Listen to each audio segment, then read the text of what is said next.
जादुई कहानियाँ देखने के लिए हमारे चैनल को सब्सक्राइब करें और बेल आइकन जरूर दबाएं। सुंदरवन के एक विशाल बरगद के पेड़ पर रानो चिड़िया अपने दो छोटे बच्चों कुक्कू और गुड़िया के साथ रहती थी। रानो का घोंसला तिनकों और सूखी पत्तियों से बना था, जो पुराना और कमज़ोर हो चुका था। गर्मी का मौसम बीत चुका था और आसमान में काले काले बदरा घिर आए थे। हवाएं तेज चलने लगी थी। मम्मा मम्मा, देखो बाहर कितना अंधेरा हो गया है। पेड़ इतनी ज़ोर ज़ोर से हिल रहा है, मुझे बहुत डर लग रहा है मम्मा।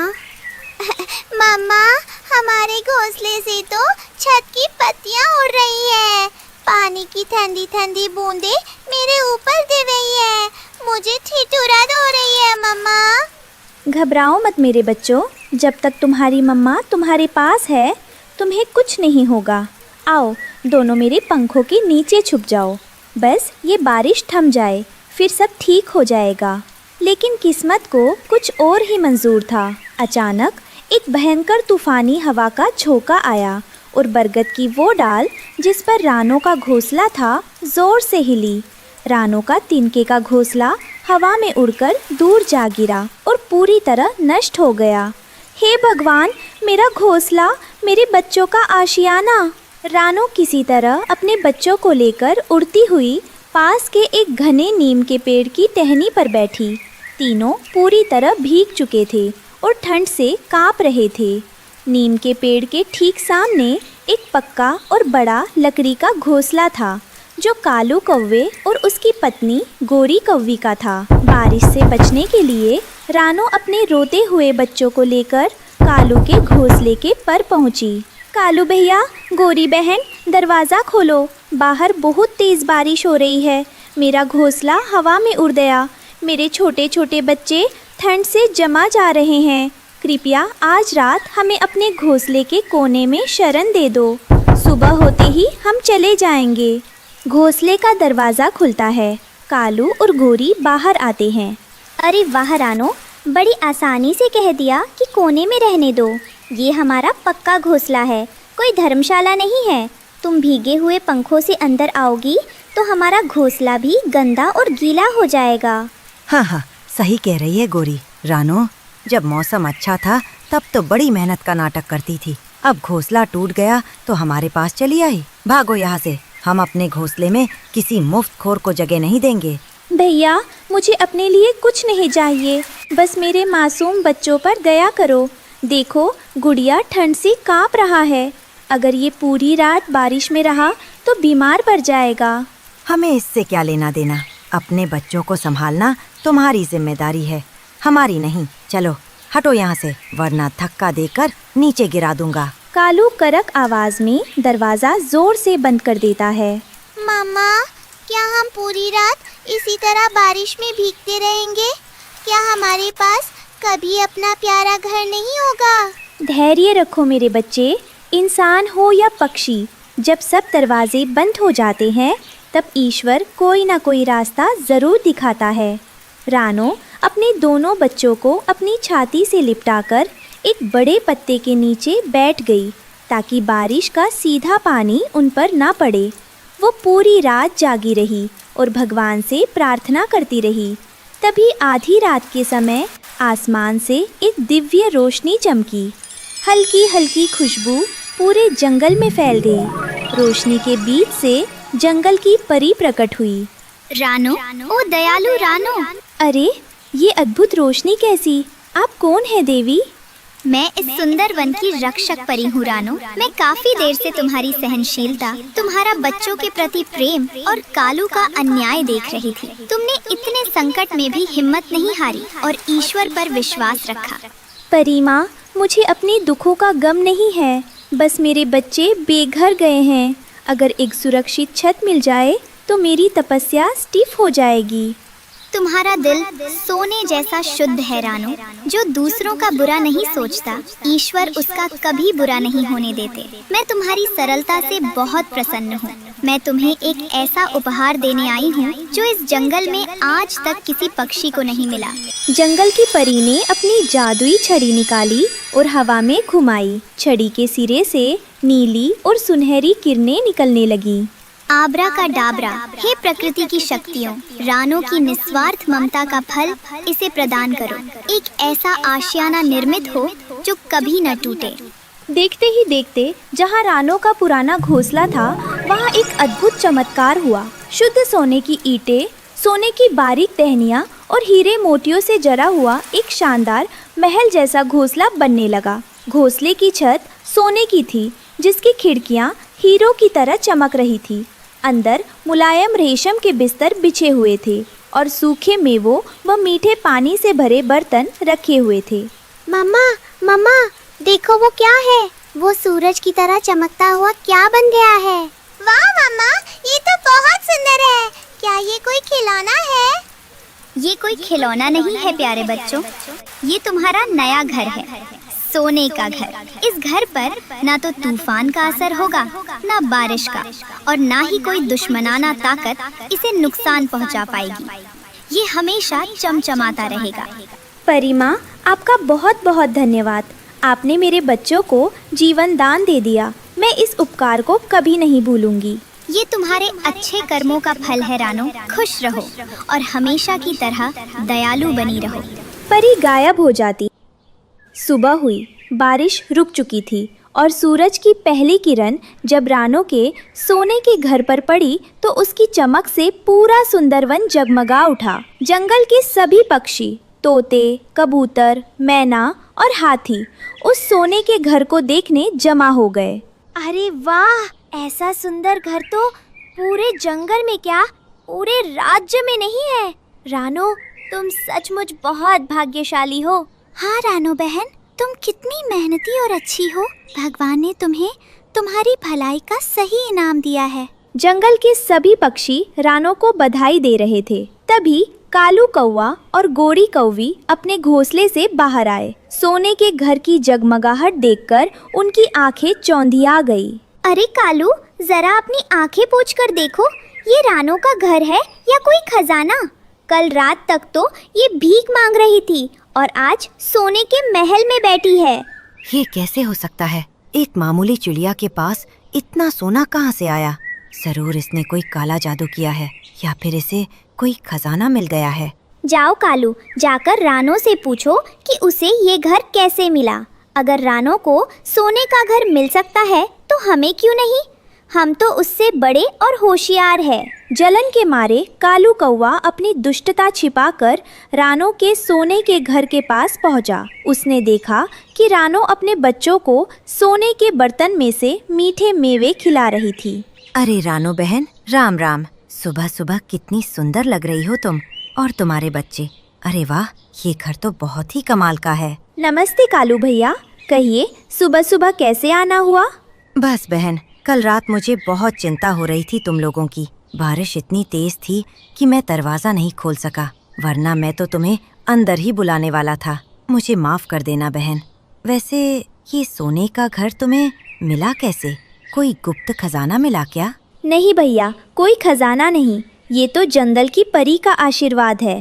कल रात जब हम बारिश में भीग रहे थे तब परी माँ आई और हमारी हालत देखकर उन्होंने अपनी जादुई छड़ी से ये घर बना दिया। ओहो, तो ये सब जंगल की परी का खेल है। अगर मैं भी बारिश में भीगने का नाटक करूं तो परी मुझे इससे भी बड़ा सोने का महल दे देगी। अच्छा रानो बहन, बहुत बढ़िया हुआ। चलो मैं चलता हूँ। कालू दौड़ता हुआ अपने घोंसले में गया और गोरी कौवी को पूरी बात बताई। गोरी, रास्ता मिल गया। सोने का घर बनाने का राज पता चल गया है।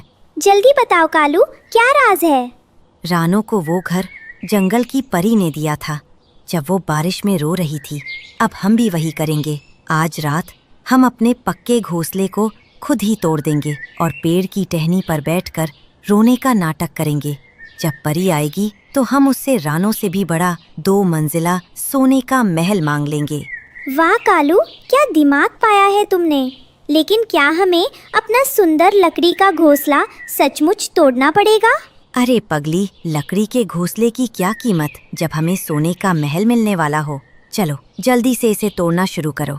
लालच में अंधे होकर कालू और गोरी ने अपनी चोंच मार मारकर अपना ही सालों पुराना सुरक्षित पक्का घोंसला पूरी तरह नष्ट कर दिया। शाम होते ही इत्तेफाक से आसमान में फिर से काले बादल छा गए और झमाझम बारिश शुरू हो गई। बारिश तेज होती जा रही थी। कालू और गोरी एक नंगे पेड़ की डाल पर जाकर बैठ गए। वे दोनों जानबूझकर जोर जोर से रोने और चिल्लाने का नाटक करने लगे। ओहो, हाय दया, हमारा घर टूट गया, हम बेघर हो गए। हे जंगल की परी, कहाँ हो तुम? आओ और हमारी मदद करो। हाहाकार मच गया है परी माँ। देखो, हम बारिश में जम रहे हैं। हमें सोने का महल ले दो। जल्दी आओ परी माँ। वे घंटों तक रोने का नाटक करते रहे, लेकिन नाटक करते करते सचमुच की तेज ठंडी हवाएं चलने लगीं। बारिश का पानी उनके पंखों में घुस गया। वे दोनों सचमुच ठंड से थर-थर कांपने लगे। गोरी, ये परी अभी तक आई क्यों नहीं? मुझे तो सच में बहुत ठंड लग रही है। कालू, थोड़ा और जोर से रो। शायद परी को हमारी आवाज़ सुनाई ना दे रही हो। तभी आसमान में एक बार फिर रोशनी हुई और जंगल की परी प्रकट हुई। लेकिन इस बार परी के चेहरे पर दया नहीं, बल्कि क्रोध था। कालू कौवे, गोरी कौवी, ये क्या ढोंग रचा रखा है तुम दोनों ने? ओह परी माँ, आप आ गई। देखिए, तूफान में हमारा घोंसला टूट गया। हम बहुत गरीब और बेबस हैं। दया करके रानो चिड़िया की तरह हमें भी एक बड़ा सोने का महल दे दीजिए। खामोश, झूठे और लालची पक्षियों, तुम समझते हो कि तुम मुझे धोखा दे सकते हो? मैं सब जानती हूँ। रानो का घोंसला सचमुच तूफान में टूटा था और वह अपने मासूम बच्चों के लिए रो रही थी। उसके मन में कोई लालच नहीं था। परी माँ, तुम दोनों ने कल रात रानो और उसके भूखे बच्चों को अपने घोंसले से धक्का देकर बाहर निकाल दिया था। तुम में जरा सी भी दया भावना नहीं थी और आज केवल सोने के महल के लालच में तुमने अपना ही बना बनाया घर अपने हाथों से तोड़ दिया। परी माँ, हमें क्षमा कर दीजिए, हमसे बहुत बड़ी भूल हो गई। सच्ची दया का पुरस्कार सोने का घर होता है और छलावा व लालच का पुरस्कार केवल विनाश होता है। तुमने लालच में आकर अपना असली घर खो दिया है। अब यही तुम्हारी सजा है। तुम्हें इस पूरे मॉनसून बिना घर के बारिश में ही रहना पड़ेगा। परी के गायब होते ही बारिश और तेज हो गई। कालू और गोरी के पास अब छिपने के लिए कोई जगह नहीं थी। वे पूरी रात ठंड और बारिश में कांपते रहे। लालच ने उनका अपना आशियाना भी छीन लिया था। सुबह जब धूप निकली तो रानो चिड़िया ने देखा कि कालू और गोरी ठंड से बेहाल होकर डाल पर पड़े हैं। रानो का दिल इतना दयालु था कि उसने उनके साथ हुए पुराने बुरे व्यवहार को भुला दिया। कालू भैया, गोरी बहन, आओ अंदर आ जाओ। यहाँ मेरे सोने के घर के बरामदे में धूप है और मेवे रखे हैं। आकर थोड़ा आराम कर लो। नहीं रानो बहन, हम इस लायक नहीं हैं। हमने तुम्हारे साथ इतना बुरा किया, तुम्हें बारिश में भगा दिया और तुमने आज हमें ही शरण दे दी। हमारा दिल पाप से भरा था, लेकिन तुम्हारा दिल सचमुच सोने का है। हमें माफ कर दो रानो बहन। आज हमें समझ आ गया कि लालच का फल हमेशा बुरा होता है। इंसान या पक्षी बड़ा अपने घर से नहीं, अपने मन की दया से बनता है। कालू और गोरी ने रानो से माफ़ी मांगी और कसम खाई कि वे कभी किसी से ईर्ष्या या लालच नहीं करेंगे। इसके बाद उन्होंने मेहनत करके अपने लिए एक साधारण सा नया घोंसला बनाया। वहीं दूसरी ओर रानो चिड़िया अपने बच्चों कुक्कू और गुड़िया के साथ अपने सोने के घर में हमेशा खुशियों के साथ रहने लगी। बहुत समय पहले की बात है। रतनगढ़ नाम के एक छोटे से गांव में मीनाक्षी नाम की एक लड़की रहा करती थी। वो अकेली ही रहती थी। उसका कोई अपना नहीं था। जब वो छोटी थी तभी उसके माता पिता उसे छोड़कर स्वर्ग चले गए थे और उसके चाचा चाची ने उसे संभाला भी नहीं था। बेचारी एक छोटी सी झोपड़ी में ही रहा करती थी। वो पास के ठेकेदार के यहाँ खेतों में काम किया करती थी। एक दिन मीनाक्षी खेतों में से काम करने के बाद घर लौट ही रही थी। तभी रास्ते में उसे एक छोटी सी बच्ची दिखाई देती है जो केवल 7 साल की थी। मीनाक्षी उसके पास जाती है और उसे कहती है, अरे तुम यहाँ पर अकेली क्यों हो? तुम्हारा कोई अपना नहीं है? नहीं दीदी, मेरा अपना कोई नहीं है, मैं अकेली हूँ और मैंने कुछ दिनों से कुछ भी नहीं खाया है। मुझे बहुत तेज भूख लग रही है। मीनाक्षी खुद 12 साल की थी। उसके पास रहने को सिर्फ उसके माता पिता का घर ही था। वो अपना गुजारा जैसे तैसे करके चला ही लेती थी, लेकिन उसका दिल बहुत दयालु था। वो उस लड़की को लेकर अपने घर आ जाती है और उसे अपने पुराने कपड़े देती है पहनने के लिए। गुड़िया उसके साथ बहुत अच्छे से रहने लगती है। ऐसे लगता है मानो जैसे दोनों सगी ही बहनें हैं। अब मीनाक्षी उसे अपनी बहन की तरह मानने लगती है और गुड़िया और मीनाक्षी अब साथ साथ बहनों की तरह रहने लगती है। धीरे धीरे दोनों बहनें बड़ी होने लगी थी। मीनाक्षी 18 साल की हो गई थी और गुड़िया 15 साल की। मीनाक्षी अभी भी ठेकेदार के यहाँ काम किया करती थी और गुड़िया सिलाई का काम करती थी। उसे खाना बनाने का बहुत शौक था। वो हमेशा यही सपना देखती रहती थी, काश उसका किचन बहुत खूबसूरत हो। एक दिन वो अपनी दीदी से कहती है, दीदी पता है मैं क्या सोचती हूँ कि अपना किचन बहुत खूबसूरत हो, जैसे कि दीदी कहानियों में बताते हैं ना, सोने और चांदी के। बस मैं तो ऐसा ही सोचती हूँ, काश हमारे पास भी ऐसा ही किचन हो।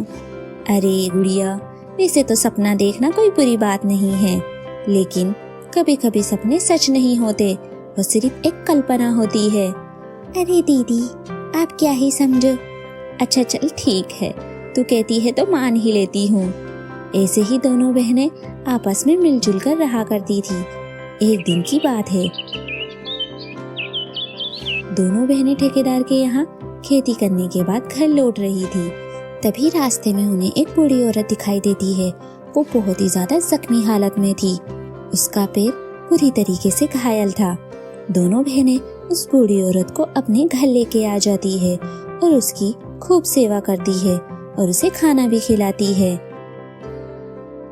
तभी बूढ़ी औरत कहती है, बेटा तुम दोनों बहनें कितनी अच्छी हो। इस बूढ़ी औरत पर किसी ने ध्यान नहीं दिया, लेकिन तुम दोनों का दिल बहुत साफ है।